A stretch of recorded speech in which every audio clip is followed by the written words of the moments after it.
Agartala ISKCON মন্দিরে ৫,১৬১তম গীতা যজ্ঞের আয়োজন। শনিবার আগরতলা ইসকন মন্দিরের উদ্যোগে গীতা পাঠ এবং ৫,১৬১তম গীতা যজ্ঞ দিবসের আয়োজন করা হয়।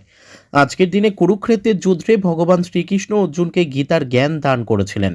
সেই জন্য আজ ইসকন মন্দিরের উদ্যোগে গীতা পাঠ এবং গীতা যজ্ঞের আয়োজন করা হয়।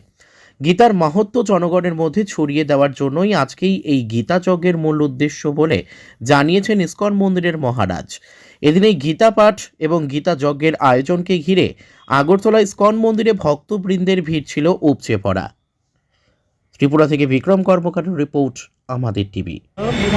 সবাইকে আজকের এই গীতা জয়ন্তী উৎসবে আন্তর্জাতিক কৃষ্ণ ভাবনামৃত সংঘ তথা ইসকনের তরফ থেকে অত কৃষ্ণ ভাবনামৃত প্রীতি শুভেচ্ছা এবং অভিনন্দন জ্ঞাপন করছি।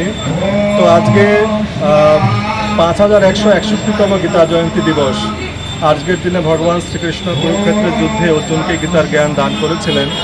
তো এই দিনটিকে সামনে রেখে যাতে আমাদের প্রত্যেকটি পরিবারে এই গীতা আমরা পৌঁছে দিতে পারি, গীতার জ্ঞান যাতে সবার মধ্যে প্রকাশ পায় এবং সবাই যাতে গীতার জ্ঞান তাদের জীবনে বাস্তবায়ন করতে পারে, সেই উদ্দেশ্য নিয়ে আজকে আমাদের মন্দিরে গীতা যজ্ঞ উৎসব চলছে, আপনারা সবাই দেখেছেন।